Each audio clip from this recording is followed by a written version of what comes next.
এখানে বসে আছেন, আহারে কোন মানুষের 50 বছর বয়স হয়ে গেল, কাহারের 60 বছর হয়ে গেল, কাহারের 20 বছর হয়ে গেল, কাহারের 30 বছর হয়ে গেল। জীবনে আপনি কত জানাজা পড়েছেন? মায়ের জানাজা পড়েছেন, বাপের জানাজা পড়েছেন, দাদু দাদি নানা নানির জানাজা পড়েছেন, গ্রামের এলাকার কত জানাজা পড়েছেন। মুসলমান, জানাজা পড়িতে হবে। আল্লাহ রাসূল বলেছেন একটা মুসলমান আর একটা মুসলমানের পড়তে 7টা হক আছে, একটা হাদিসে 6টা হক আছে। তার মধ্যে একটা রাসূল বলেছেন যখন তোমার বাড়িতে জানাজা হবে, গ্রামে যখন জানাজা হবে, আল্লাহ রাসূল বলেছেন তোমাকে জানাজার নামাজে শরীক হতে হবে। এবার যত লোক এখানে বসে আছেন আমি এক এক করে যদি জিজ্ঞাসা করি, এ না না আপনার বয়স 50 বছর হয়ে গেল, এ দাদু আপনার বয়স 60 বছর হয়ে গেল, জীবনে আপনি কত জানাজার নামাজ পড়েছেন দাদু? হয়ে একটু স্টেজে আইছেন আর আসার পরে জানাজার নামাজ কেমন করে পড়িতে হবে, জানাজার নামাজ কেমন ভাবে পড়িতে হয়, আল্লাহর নবী কিভাবে জানাজার নামাজ পড়ার আদেশ করেছেন, জানাজার দোয়াটা কি। বন্ধুরে, আমার মনে হয় এখানে হাজার হাজার মানুষ বসে আছেন, 10টা 20টা 50টা 100টা লোক ছাড়া সব লোক ফেল করে যাবে। আছে না এরকম? নাই? আছে না? নাই? কিন্তু কোনোদিন কোন মাওলানার কাছে জিজ্ঞাসা করবে না, কি শিখতে চাইবে না কেমন করে জানাজা পড়তে হয়। আল্লাহ রাসূল বলেছেন জানাজা এইভাবে পড়তে হবে রে উম্মত। যখন তুমি জানাজা পড়বে, মাইয়াতকে সামনে তুমি রাখবে, ইমাম সাহেব দাঁড় হলো, তার পিছনে পিছনে মুক্তাদি লাইন হয়ে দাঁড় হয়ে গেল।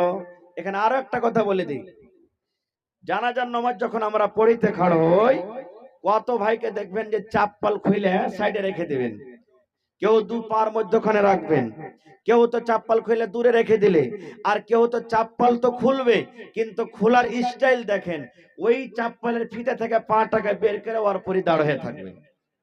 আছে না এরকম? হানা বলেন না ভাই, আছে না? নাই? আছে ভাই। ম্যাকের অবস্থা খুব খারাপ, একটু সাথ দিবেন আমার। এবার আপনি বলেন লোকটা চাপ্পল কেন খুললে? যে চাপ্পল ফায়দা নামাজ পড়তে হয় নাকি, এই জন্য তো খুললে।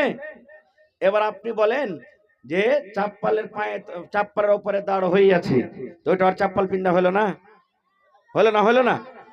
হলো।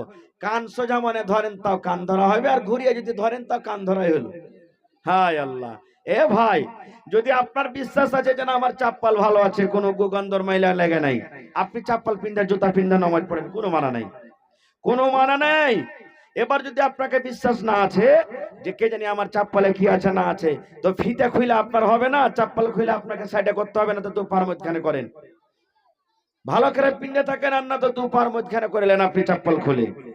এবার আপনি নামাজে দাঁড় হবেন, আল্লাহু আকবার বলে এখানে বুকে হাত বাঁধবেন। আপনি কত লোককে দেখবেন, কত ভাইকে জানাজার নামাজ তো পড়বে সুবহানাল্লাহ, এই যে রাফায়ে দেন, দু হাত তুলবে কেমন করে জানে না। কত ভাইকে দেখবেন তালোয়ারের মতন হাত খানটাকে চোখাইবে এমনি করে, আল্লাহু আকবার, এই যে তালোয়ারের মতন। জি না, চলবে না। হাত আপনাকে কিবলার দিকে এরকম ভাবে করতে হবে, ভিতরটা কিবলার দিকে আপনার থাকা চাই, পশ্চিম দিকে থাকা, যেটা আমাদের কিবলা। তারপরে কত ভাইকে দেখবেন কান ধরে বলবে আল্লাহু আকবার, কান ধরার হাদিস নেই, কান ধরা চলবে না আপনার। শিখলেন জীবনে কাজ দিবে ভাই জানাজা পড়া। তাহলে কি করতে হবে? কত ভাইকে দেখবেন জানাজা পড়বে, এই যে হাত মাথা থেকে উপরে করে দিলে আল্লাহু আকবার, এটা হাত তোলা হলো না আপনার। কত ভাই দেখবেন বগলে সাটিয়ে থাকবে আল্লাহু আকবার, এটা হলো না খুব। তাহলে কেমন করে? आपका बाजा ही खराब है। আল্লাহ রাসূল সাল্লাল্লাহু আলাইহি ওয়াসাল্লাম বলেছেন যে তুমি আল্লাহু আকবার বলবে কিভাবে, এই লোকগুলো যাচ্ছে এরকম ভাবে সাটিয়ে রাখতে হবে না খুব। এক ঘন্টা বাদ। তো ভাই আমার, এই যে দেখেন আমার দিকে দেখেন, আপনার এই লোকগুলা পশ্চিম দিকে থাকবে হাতটা, আর এই বগলে সেটা থাকবে না, এই বুড়ালা ঘাড় পর্যন্ত থাকবে, আর এই লোক কান পর্যন্ত থাকবে। আল্লাহু আকবার বলে হাত বাঁধলেন জানাজার নামাজে। এবার হাত বাঁধার পর কি দোয়া পড়বেন বলেন তো আপনারা? জোরে বলেন, কি দোয়া পড়বেন? হায় আল্লাহ! আল্লাহু আকবার বলে হাত বেঁধে নিলেন, দিয়ে কি দোয়া পড়বেন? আল্লাহুম্মা, আরো জোরে বলেন আল্লাহুম্মা। কিন্তু বায়াত বাণী এটাতে নাই। জানাজার নামাজে বায়াত বাণী নাই। জানাজার নামাজে বায়াত বাণী পড়তে হবে না। আপনাকে কি করতে হবে? আউযু বিল্লাহি মিনাশ শাইতানির রাজিম, বিসমিল্লাহির রহমানির রহিম পড়ে গোটা সূরাতুল ফাতিহা আপনাকে তেলাওয়াত করতে হবে। আপনাকে সূরাতুল ফাতিহা পড়তে হবে। আপনাকে সূরা, এদিকে ঘোরান মাওলানা, একটু বাক্সটা এদিকে স্টেজের দিকে ঘোরান। আল্লাহ রাসূল বলেছেন, উম্মত, আমার উম্মত তুমি শুনে নাও, যখন তুমি আল্লাহু আকবার বলে হাত বানবে উম্মত, আউযু বিল্লাহি বিসমিল্লাহ বলে তোমাকে সূরাতুল ফাতিহা তেলাওয়াত করতে হবে। তারপর রাসূল বলেছেন, যখন সূরাতুল ফাতিহা পড়া হয়ে গেল, বিসমিল্লাহির রহমানির রহিম পড়ো, তারপরে অন্য কোনো একটা সূরার পড়ে নাও। বেশিরভাগই আমরা সূরাতুল ইখলাস পড়ি নাকি? ইখলাস পড়েন তাও চলবে, কিন্তু যদি কেউ বলে যে আমি সূরাতুল ইখলাস পড়বো না, দোসরা অন্য কোন সূরা পড়বো, তাও চলবে। মানে একটা জোড়া লাগাইতে হবে। এবার এক তাকবীর হয়ে গেল, তারপর আল্লাহু আকবার বলে আবার হাত বাঁধি। জানাজার নামাজে দেখবেন কত লোক তাকবীর যখন পড়ে তখন মধ্যখানে যেগুলা তাকবীর আছে ওগুলাতে হাত উঠাই নেয়, আছে না? দেখেছেন আপনারা? কত লোক আল্লাহু আকবারে হাত উঠায়, কত লোক উঠাই নেয়। তাহলে যারা উঠাই না, ঝগড়া করিয়েন না ভাই, ঝগড়া করিয়েন না। এই মুলবি দুদিন থেকে পড়ে এসেছে আর দেখালে এই হাত উঠে দেখো, হ্যাঁ, এগুলো তা ঝগড়া করতে হবে না, এগুলো কোনো বড় কথা নেই। যার ইচ্ছা হবে উঠাই, তা ঠিক আছে। যদি বলে না আমি উঠাবো না, তা ঠিক আছে, এগুলো কোনো ঝগড়া করার কথা নেই। এবার আল্লাহু আকবার বলে দ্বিতীয় আপনি তাকবীর পড়লেন। এবার কি পড়বেন বলেন তো? জোরে বলেন। দুরূদ শরীফ পড়তে হবে। কি পড়তে হবে? আপনারা জানছেন, আমি জানছি, কিন্তু তাও আপনারা ভয় খেয়েছেন, কে জানে যদি ভুল হয়ে যায়। হ্যাঁ, ভুল শিখাচ্ছি আজকে আপনাকে। এবার রাসূল বলেছেন, উম্মত, যখন তুমি জানাজার দ্বিতীয় তাকবীর পড়বে তখন তোমাকে দরুদ শরীফ পড়তে হবে। আল্লাহুম্মা সাল্লি আলা মুহাম্মাদ ওয়া আলা আলি মুহাম্মাদ কামা সাল্লাইতা আলা ইব্রাহিম ওয়া আলা আলি ইব্রাহিম ইন্নাকা হামিদুম মাজিদ। আল্লাহুম্মা বারিক আলা মুহাম্মাদ ওয়া আলা আলি মুহাম্মাদ কামা বারাকতা আলা ইব্রাহিম ওয়া আলা আলি ইব্রাহিম ইন্নাকা হামিদুম মাজিদ। বাস, দুরূদ পড়ে দিলেন। তারপরে আল্লাহু আকবার। কয় তাকবীর হলো? জোরে বলেন, কয় তাকবীর হলো? এবার কি পড়তে হবে এখানে? জানাজার দোয়া পড়তে হবে। জানাজার দোয়া পড়তে হবে। কত লোক বলে মুলবিরা দোয়া উঠিয়ে দিলে রে, জানাজা পড়তে যা দোয়া হয় না, আইনা আইনা লাগে রে ভাই। দোয়া মুলবিরা উঠিয়ে দিলে আইনা আইনা লাগে। দোয়া যে মুলবিরা করে না, এরা নতুন নতুন ফতোয়া জারি করে দিলে, এরা নতুন নতুন ফতোয়া দিয়ে দিলে। আগে দোয়া হচ্ছিল, কত মানুষ সুন্দর করে হাত তুলে তুলে আমিন আমিন বলে দোয়া করছিল। আর এখনকার মুলবিরা দোয়া উঠিয়ে দিলে জানাজাতে দোয়া পড়ে না, এই জন্য আইনা আইনা লাগে। এরা মুসলমান, দোয়া পড়েছে কে পড়ি না, তবে শুনেন। এবার আপনি আল্লাহু আকবার দিয়ে দোয়া বললেন, আল্লাহকে বলছেন আল্লাহু মাগফির, এ আল্লাহ তুমি maaf করে দাও। সুবহানাল্লাহ। আল্লাহু মাগফির, আল্লাহ maaf করে দাও। লিহাইয়ানা, যত জিন্দা আছে আল্লাহ, ওয়া মাইয়াতানা, যত মরে গেছি আল্লাহ, হুম মাগফির লিহাইয়ানা ওয়া মাইয়াতানা ওয়া শাহিদানা, আল্লাহ যারা হাজির আছে, ওয়া গায়বিনা, যারা গায়েব আছে আল্লাহ, যারা আসতে পারেনি কিংবা দুনিয়াতে যারা আসেনি ওরাকে maaf করে দাও। আল্লাহ যত বেটা ছেলে আছে আল্লাহ ওরাকে maaf করো, যত বেটি ছেলে আছে ওরাকে maaf করো, যত ছোট আছে আল্লাহ ওরাকে maaf করো, যত বড় আছে আল্লাহ ওরাকে maaf করে দাও। সব দোয়া তো আপনি করে দিলেন। নর নারী ছোট বড় যারা আছে যারা নাই, জিন্দা মৃত্যু সবকে আল্লাহ তুমি maaf করে দাও। এর থেকে বড় দোয়া আর কিছু হলো? যারা বলেন হলো? এবার গোটা জানাজার দোয়া আপনি পড়ে দিলেন। তারপর আল্লাহু আকবার বলে আপনি চতুর্থ তাকবীর পড়লেন। তারপরে তখন আপনাকে সালাম ফিরতে হবে। ডাহিন দিকে না বাঁ দিকে? আগে ডাহিন দিকে। এবার আরো একটা মাসলা জানালেন, যদি কোনো জায়গাতে কোনো ইমাম সাহেব আসসালামু আলাইকুম ওয়া রাহমাতুল্লাহ শুধু ডাহিন দিকে ফিরেছে, বাঁ দিকে ঘুরেনি, তাহলে ওই জায়গাতে লড়াই করিয়েন না ভাই, এটা হাদিসে আছে। ওখানে লড়াই করিয়েন না। এরকম নতুন যদি কোনো কাজ করে কোনো মৌলানা, ওকে জিজ্ঞাসা করবেন, হাজি মৌলানা জীবন ভর তো দুদিকে সালাম এলো, আসসালামু আলাইকুম ওয়া রাহমাতুল্লাহ, আসসালামু আলাইকুম ওয়া রাহমাতুল্লাহ, আর আজকে আপনি যে একদিকে সালাম ফিরে দিলেন যে মৌলানা, এটাতে দেখেনি এটা কি হাদিসে আছে, জিজ্ঞাসা করবেন। কিন্তু ওই জায়গাতে হো মো চৌ মো করে ঝগড়া করতে হবে না ভাই, কারণ এটা হাদিসে আছে। এবার মুসলমান জানাজার নামাজ পড়া শেষ হয়ে গেল। আর একটা কথা শুনে লেখলেন, যখন কোনো মানুষ মারা যাবে, গ্রামের কোন লোক হয়, যদিও খারাপ ছিল লোকটা, ওর কিন্তু ভালোই নাম করবেন, খবরদার দুর্নাম করিয়েন না ভাই, খবরদার দুর্নাম করিয়েন না। কারণ যেই টাইমে লোকটা মরবে, যদি আপনার সাথে দুশ্মনী থাকে, বা লোকটা চোর ডাকাত আছে, লোকটা কিছুই আছে, ওকে আল্লাহর পরে ছেড়ে দেন, আল্লাহ দোয়া করেন যে আল্লাহ গুনাহ খাতা মাফ করো। কিন্তু এই কথা বলিয়েন না, এই সালাম হয়েছে তো খুব ভালো হয়েছে, গা খান শান্তি দেবে, এখন এই পেবে ওই পেবে, খবরদার এরকম বলিয়েন না। না হলে কি হবে জানেন, আমার মাওলানারা বসে আছেন, জিজ্ঞাসা করবেন বুখারী শরীফের হাদিস, আল্লাহ রাসূল একদিন বসে আছেন, সাহাবে কেরাম বসে আছেন, এবার বসে বসে গল্প চলছেন, জানাজা একটা মাইয়াত ঘাড়ে করে হাঁটছে নিয়ে, যখন মাইয়াতটা পাস হয়ে গেল, আল্লাহ রাসূল সাহাবীরাকে বলছেন, রে সাহাবীরা, এই জানাজাটা গেল, মাইয়াতটা গেল, এর ব্যাপারে তোমরা কেউ কিছু জানো?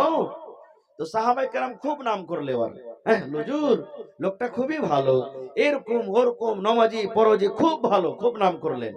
রাসূল বললেন ওয়াজাবাত, তারপরে ওয়াজিব হয়ে গেল রে, তারপরে ওয়াজিব হয়ে গেল, তারপরে ওয়াজিব হয়ে গেল।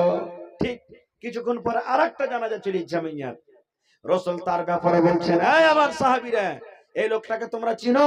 এই মাইয়াতটা যে যাচ্ছে কে?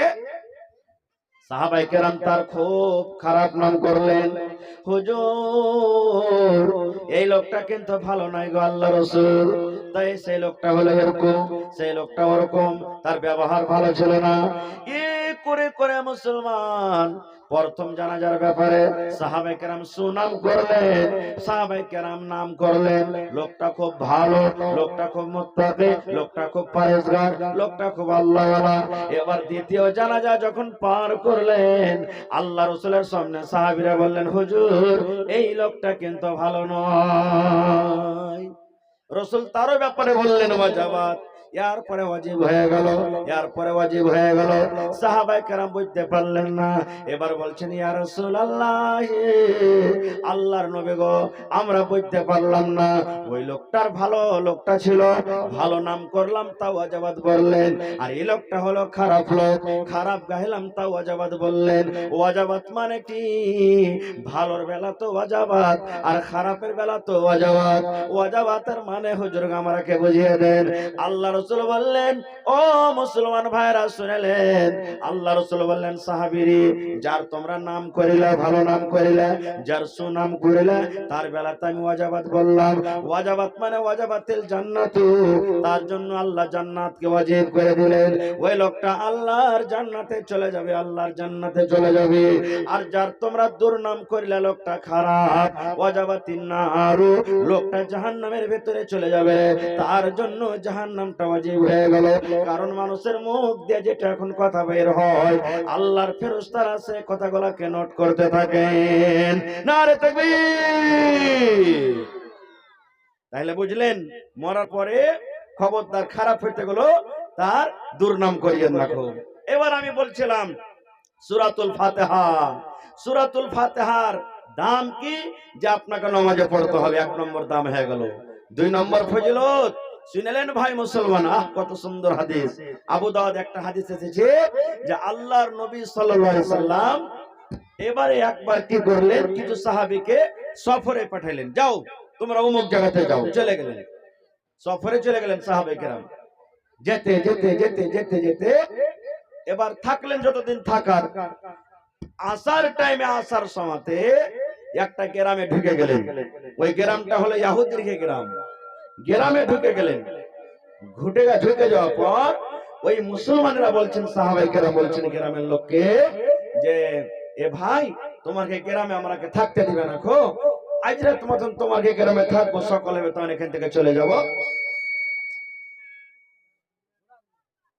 বলছেন সকাল হবে তখন চলে যাব। এইবারে ওই গ্রামের লোকেরা বলছেন, না মুসলমানকে থাকতে দেওয়া হবে না খো, মুসলমানকে থাকতে দেওয়া হবে না খো। ওরা কিন্তু থাকতে দিলে না। এবার মুসলমানেরা গ্রাম থেকে বাহিরে এক জায়গাতে যে তিরপাল টাম্বু যা কিছু করার আছে ট্যাঙ্গের করে থাকতে লাগলেন। থাকতে থাকতে আল্লাহর কি মাসলেহাত, যে গ্রামে মুসলমানকে জায়গা দেওয়া হলো না, ওই গ্রামের মোড়ল, ওই গ্রামের মুখিয়া, ওই গ্রামের সরপঞ্চ কিংবা ওই গ্রামের সর্দারকে একটা বিষাক্ত জানোয়ারে কামড়ে নিলে, হয় বিচ্ছুতে কামড়াইলে কি সাপে কামড়াইলে, আল্লাহ জানে বিষাক্ত জিনিসে কামড়ে নিলে। আর এমন ভাবে তাকে কামড় দিয়েছে যে বিষ লেগে গেছে। ভালো করে শুনেন ভাই, বিষ লেগে গেছে। বিষ কিন্তু ভালো হয় না। এখনকার মতো না যে তাড়াতাড়ি করে ফুটে নিয়ে চল রে, তাড়াতাড়ি করে আড়ানি নিয়ে চল, তাড়াতাড়ি করে হসপিটাল নিয়ে চল, এই বিষে কামড় দিয়ে সাপে কামড় দিয়ে দিয়েছে। এরকম কোথায় পাবেন তখন হসপিটাল? ভালো হয় না। এবার গ্রামের লোকেরা তখন এক জায়গাতে জড়ো হয়ে বলছে, জানি একটা কাজ কর। বলছে কি? বলছে এই মুসলমানেরা যে রাত্রে এসেছিল ওরা বেশি দূর যায়নি, গ্রামের কিছু দূরে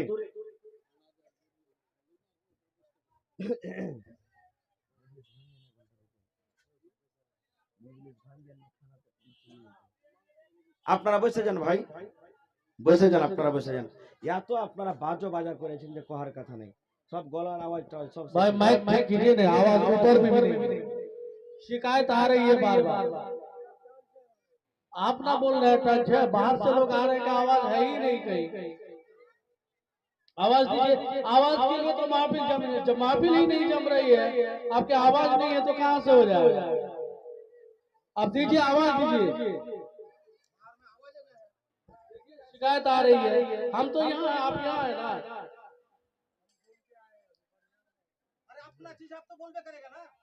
सुनिए सुनिए, आवाज दीजिए, लोग परेशान है, आवाज ढंग से दीजिए आप। এইবারে ওরা তখন বলছে মুসলমানেরা বেশি দূর যায়নি, ওরাকে ডেকে নিয়ে আয়। এবার তখন একটা লোক দৌড়াতে দৌড়াতে দৌড়াতে চলে গেছে। যাওয়ার পর তখন বলছে যে ভাই, তোমাদের মধ্যে কেউ কোনো মন্ত্র কোন এলাজ জানো? বলছে কিসের? বলছে আমাদের গ্রামের সর্দারকে সাপে কামড়ে নিয়েছে বা বিষাক্ত জানোয়ারে কামড়ালছে, ভালো করতে পারি না, চলো তাড়াতাড়ি করে। এবার একজন সাহাবী তখন বলছেন যে হ্যাঁ, ইয়ার এলাজ তো জানি রে ভাই, কিন্তু ফ্রিতে এলাজ করে দিব না, খুব ইয়ার মজুরি লাগবে। তোমরা গ্রামে থাকতে দাওনি, আর তোমরা এখন এসেছো তো এলাজ তো করবো, কিন্তু এর বদলাতে তোমাকে মজুরি লাগবে। বলছে কি মজুরি দিবে? না তো ছাগল লাগবে। কতটি ছাগল লাগবে? না 30টা বকরি লাগবে। কয়টা বকরি ভাই? 30টা বকরি লাগবে। মানুষ বলে না, যখন মুসিবতে আমরা পড়ে যাই তখন ডাক্তারকে বলি, ডাক্তার সাহেব যা টাকা লাগবে দেওয়া হবে, কিন্তু আমার এই পেশেন্টটাকে বাঁচিয়ে নিন। তখন ওরা বলছে যে 30টা তো 30টাই বকরি দিব, কিন্তু চলো তাড়াতাড়ি করে। সাহাবী চলে গেলেন। সুবহানাল্লাহ। এবার দেখছে তাদের মন্ডলকে দেখছে ঠিকই একটা বিষাক্ত জানোয়ারে তাকে কামড় দিয়েছে, বিষ লেগে আছে। এবার শুরু করে দিলেন ঝাড়তে। কেমন ঝাড়ুন? এই আমাদের দুনিয়াদারিতে যেগুলা মায়েরা খালারা ভাইরা কোরবাজি করছে, এরকম কোরবাজি নয়। কালো কালো তুলসের পাত মাগো, কালো দরিয়ার পানি, কোথায় আছে আতরা ডাকনি, ছাঁচো দরিয়ার পানি মাগো, ছাঁচো দরিয়ার পানি। এরকম ডেহারা গাহে না, কিংবা দেখবেন কত ভাই গাইবে, একবারে তুলসী নিয়ে নিবে হাতে, আগরবাতি নিয়ে নেবে, ধূপকাঠি আগে সাজিয়ে দিবে, আর দেওয়ার পর বলবে তাম্বা তুলসীর পূজারে কইরা রাখিনু রে, হাই রে সোনার বান্দারে। বলে না? এবার ভূতটাকে বলবে কি বা খাইবা, কি বারে নিবা, বলো রে, হাই রে সোনার বান্দারে। এই মুসলমান, আল্লাহ রাসূল বলেছেন এগুলা পড়তে পড়তে যদি মত হয়ে যায়, তওবা না করতে পারো, তাহলে জান্নাত তুমি যেতে পারবে না, পারবে না, পারবে না। শেষ কথা, ঝাড়তে শুরু করলেন। এই যে দান আসতে শুরু হয়েছে, বাস 1 মিনিট আমি হাদিসটা শেষ করব। আজ ওয়াজ করতে আমাকে ভালো লাগে না, ম্যাকের কন্ডিশন খুব খারাপ, আওয়াজই মনে হয় আমার কানে আসে না সাফ একটুকু। এবারে ঝাড়তে লাগলেন, ঝাড়তে লাগলেন, ঝাড়তে লাগলেন, ঝাড়তে ঝাড়তে ঝাড়তে গোটা বিশেষ হয়ে গেল। গোটা বিশেষ ফুঁক দিতে দিতে দিতে গোটা বিশেষ হয়ে গেল। এবার কথা মতন 30টা ছাগল নিয়ে নিলেন। সাহাবায়ে কেরাম 30টা ছাগল হাঁকিয়ে নিয়েছে, নিজের দলে যা বলছে, কেউ বলছে একটা জবাই কর, আর একজন তখন বলছে না ই ঝাড় ফুঁক করে ছাগল পেয়েছি, খাওয়া হালাল আছে কি হারাম আছে? ই অতক্ষণ পর্যন্ত খাবো না যতক্ষণ মদিনাতে গিয়ে নবী সাল্লাল্লাহু আলাইহি সাল্লামের কাছে ফতোয়া জিজ্ঞাসা না করবো। এই যুগে কর্মতন তো মোবাইল ছিল না। আরে মোবাইল একটু মাদিনাকে জিজ্ঞাসা কর, অমুক মাদিনাকে জিজ্ঞাসা কর, অমুক মাওলানাকে জিজ্ঞাসা কর। তখন তো মোবাইল কোথায় পাবেন? ওই হাইটা আসবে 10 দিন 15 দিন 8 দিন 7 দিন যেমন সফর ছিল, জিজ্ঞাসা করবে তাহলেই হবে। এবার বকরি হাঁকাইতে হাঁকাইতে, এবার 30টা ছাগল হাঁকাইতে হাঁকাইতে মুসলমান হাঁকাতে হাঁকাতে হাঁকাতে এবার নবীর কাছে চলে গেলেন মদিনাতে। মদিনাতে যাওয়ার পর এবার সে সাহাবায়ে কেরাম বলছেন, ইয়া রাসূলুল্লাহ, আল্লাহর নবী গো, আমরা একটা নতুন কাজ করে দিয়েছো গো নবীজি, আমাদের দ্বারা একটা নতুন কাজ হয়েছে। এবার রাসূল বললেন, কি কাজ করেছো রে বাবা? বলছেন, আল্লাহ রাসূল গো, আমরা একটা বিষাক্ত জানোয়ার একটা লোককে কামড় দিয়েছিল, হয়তো বিচ্ছুতে কামড় দিয়েছিল কিংবা সাপে কামড় দিয়েছিল। ঝাড় ফুঁক করতে করতে করতে করতে আমরা তাকে ভালো করে দিয়েছি। কিন্তু সবই গো, ঝাড় ফুঁক করার পর তাদের কাছে মজুরি হিসাবে 30টা আমরা ছাগল নিয়েছি, 30টা আমরা বকরি নিয়েছি। তাহলে রাসূল গো বলেন, ওই ঝাড় ফুঁকটা করা আমাদের জায়েজ হয়েছে কি না জায়েজ? আর ওই ছাগলটা লাও আমাদের জন্য হালাল হয়েছে কি হারাম? নারে তাকবীর। এবার রাসূল বলছেন, হারে বাবা, তোমরা যে ঝাড়ফুঁক করেছো, তো কি দিয়ে ঝাড়ফুঁক করেছো? মন্ত্রটা একটু বলো তো, মন্ত্রটা একটু বলো তো, দুয়াটা একটু বলো তো, কোন দুয়া বলে তোমরা ঝাড়ফুঁক করেছো? এরে আমার ভাইরা মায়েরা খালারা শুনেন। এবার সে সাহাবী বলছেন, নবী গো, আমরা সূরাতুল ফাতিহা বলে ঝাড়ফুঁক করেছে গো নবীজি। আউযু বিল্লাহি বিসমিল্লাহ বলে সূরা ফাতিহা পড়ে যায়, ফুঁক দিয়ে যায়, সূরা ফাতিহা পড়ে যায়, ফুঁক দিয়ে যায়, সূরা ফাতিহা পড়ে যায়, ফুঁক দিয়ে যায়। সূরাতুল ফাতিহা পড়ে পড়ে পড়ে পড়ে যতক্ষণ পর্যন্ত তার বিষটা না নেমেছে, যতক্ষণ পর্যন্ত লোকটা ভালো না হয়েছে, ততক্ষণ পর্যন্ত আমি সূরাতুল ফাতিহা দিয়ে দিয়ে দিয়ে দিয়ে আমি কাজ করেছি। এবার রাসূল বলেন, সাহাবীরে, হ্যাঁ তোমার জন্য জায়েজ আছে, তুমি ভালো কাম করেছো, তুমি ভালো কাম করেছো। এবার সাহাবী বলছেন, হুজুর, এই কাজটা করার পর তার বিনিময়ে 30টা ছাগল নিয়েছি, এটা কেমন হয়েছে? আল্লাহ রাসূল বলেন, সাহাবীরে, তোমার এই ছাগল নেওয়াটাও জায়েজ হয়েছে, এটা কোনো গুনার কারণ নয়। এই ছাগল নেওয়াটাও বকরি নেওয়াটা তোমার জন্য জায়েজ হয়েছে। তবে মুহাদ্দিসিনে কেরাম বলছেন যে যারা এই হাদিসটাকে সামনে রেখে ডাক্তারি করে এলাজ করা টাকা নেওয়া যায়, যারা ডাক্তারি করছেন, ডাক্তারি করে এলাজের টাকা, এলাজের পয়সা নেওয়া যায়। কিন্তু কৈরবেজি করে এই যে জাদু মন্ত্র, ছমন্ত্র, শরীয়ত বিরোধী মন্ত্র পড়ে এগুলা ফুঁক দেওয়া হারাম, এগুলা ফুঁক দেওয়া শিরক, আর তার বদলে লুঙ্গি লওয়া, টাকা লওয়া, এগুলা হলো শিরক। এই কাজ থেকে আমাদেরকে বাঁচতে হবে। তাহলে কত সুন্দর হাদিস শুনলেন ভাইরা আমার। এই ধরনের অনেক হাদিস আছে।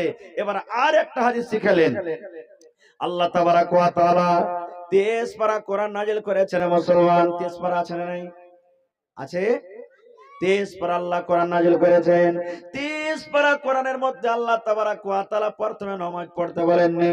আল্লাহ বলেননি, এ ও নবীজি, আপনি আপনার উম্মতকে বলেন নামাজ পড়বে। প্রথমে নামাজের কথা বলা হয়নি, রোজার কথা বলা হয়নি, হজের কথা বলা হয়নি, যাকাতের কথা বলা হয়নি, পর্দার কথা বলা হয়নি। আল্লাহ তাবারাক ওয়া তাআলা সর্বপ্রথম যেটা নবীকে দান করেছেন সেটা হলো ইকরা, মানে পড়ো।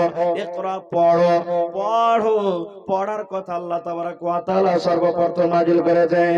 এজন্য রাসূল বলেছেন, এ আমার উম্মত, তোমরা শুনে নাও, তলাবুল ইলমে ফারিজাতুন আলা কুল্লি মুসলিম। উম্মত রে, প্রত্যেক মুসলমানের জন্য, প্রত্যেক মুসলমান নর হোক কিংবা নারী হোক, তাকে ইলম শিখাটা হলো ফরজ। ইলম শিখাটা হলো ফরজ। ইলম শিখাটা হলো ফরজ।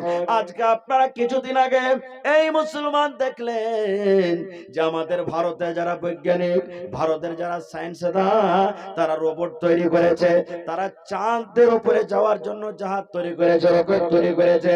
আর ওরে সুবহানাল্লাহ, জমিন থেকে 4,80,000 কিলোমিটার দূরে চাঁদ আছে। এই জমিন থেকে সে রোবট, সে জাহাজকে চাঁদের উপরে পাঠিয়ে দিয়েছেন। পাঠাচ্ছে না, পাঠায়নি? আপনারা শুনেছেন যদি পড়ালেখা না করতো তাহলে কি তারা এরকম কাজ করতে পারতো? ওরে সুবহানাল্লাহ, আজকে দেখেন এই যে হ্যালোজেন জ্বলছে, সামান্য একটুখানি তার, এই যে মার্কারি দেখছেন জ্বলছে, সামান্য একটা তার। যদি লোকটা পড়ালেখা না হতো তাহলে কোনোদিন মার্কারি বানাইতে পারতো না। ওরে আল্লাহ, মানুষ জ্ঞান বুদ্ধি আল্লাহ কত দিয়েছেন মানুষকে। দেখেন আল্লাহ রাসূল বলেছেন, মানুষ রে, জীবনে যেদিন কিয়ামত কায়েম হবে, হাসরের ময়দান হবে, ওই কিয়ামতের দিন আমি যেদিন থেকে জন্ম নিয়েছি সেদিন থেকে নিয়ে মরা পর্যন্ত আমার জীবনের আমল সব নোট হতে আছে রে মুসলমান, সব নোট হতে আছে।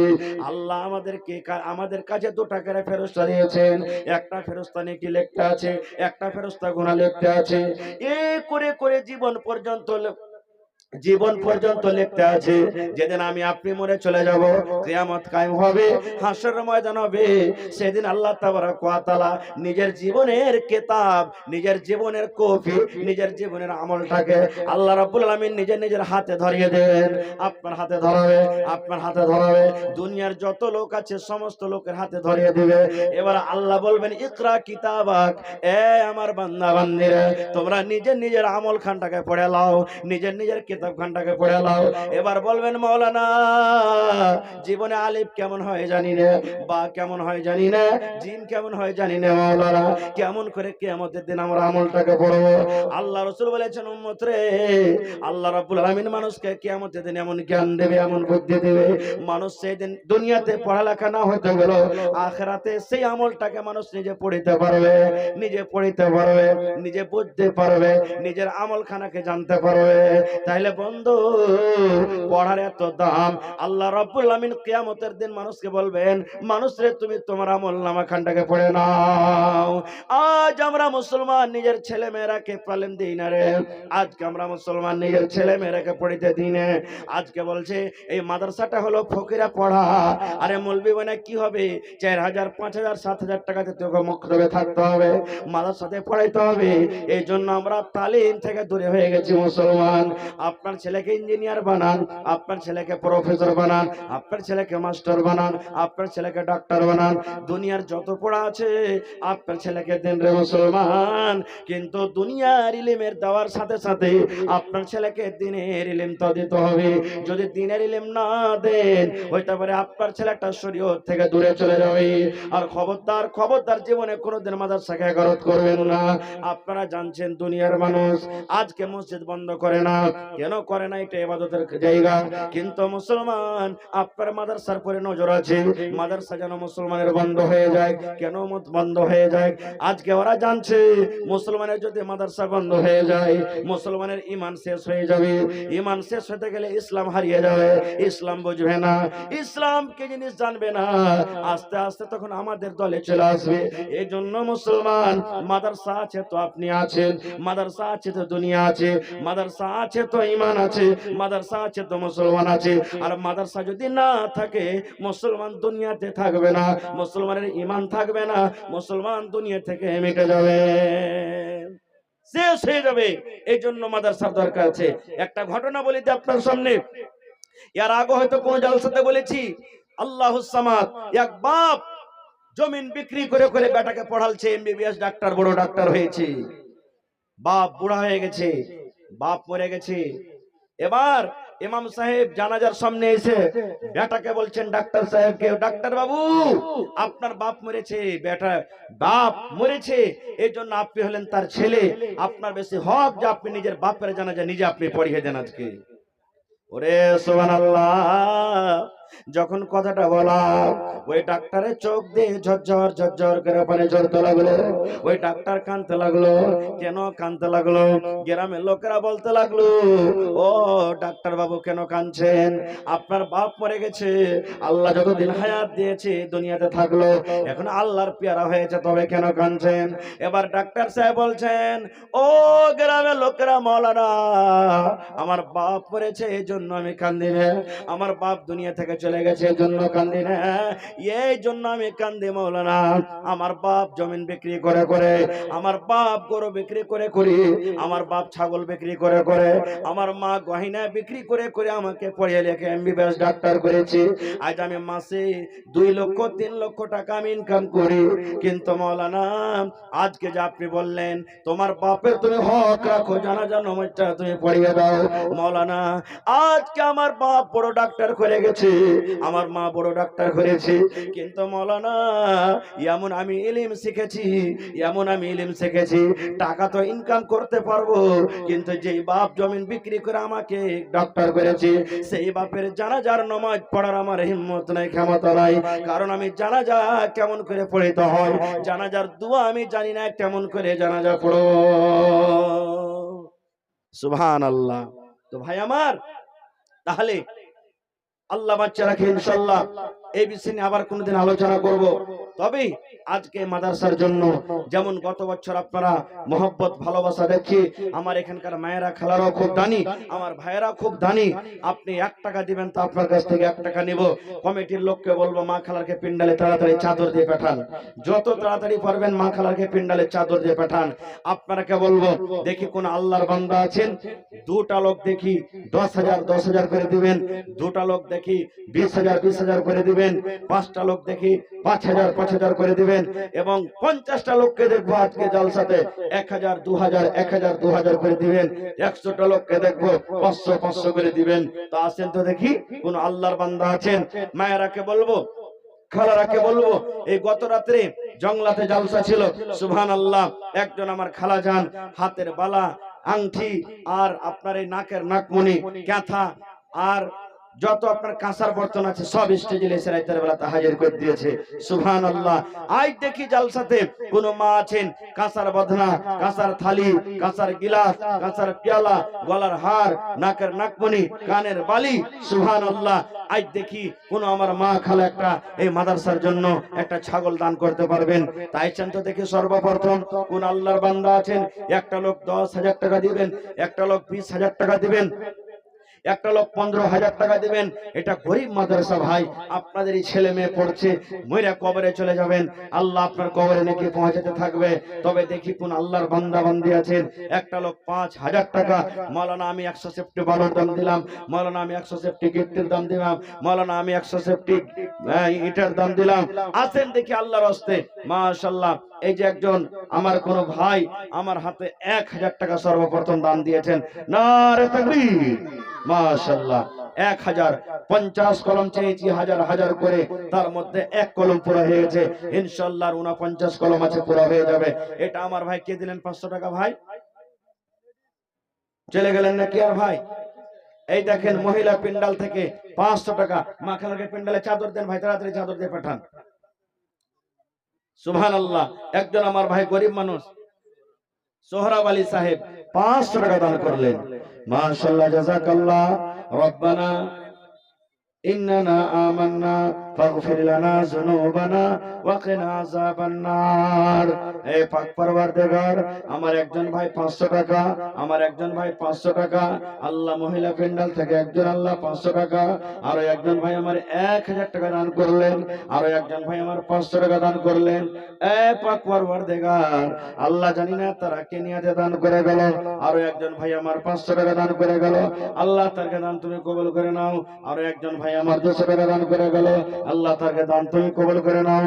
রব্বানা যালামনা আনফুসানা ওয়া ইল্লাম তাগফির লানা ওয়া তারহামনা লানাকুনান্না মিনাল খাসিরিন। আল্লাহ মনের আশাকে পুরা করে দাও, হ্যাঁ সুবহানাল্লাহ। আর একজন আল্লাহ মহিলা পেন্ডাল থেকে 500 টাকা দান করে গেল, রব্বুল আমিন, আল্লাহ 5,000 টাকা মনে করে তুমি কবুল করে নাও। আল্লাহ রোজি রোজগারে বরকত দাও, আল্লাহ কামে কামাইতে বরকত দাও।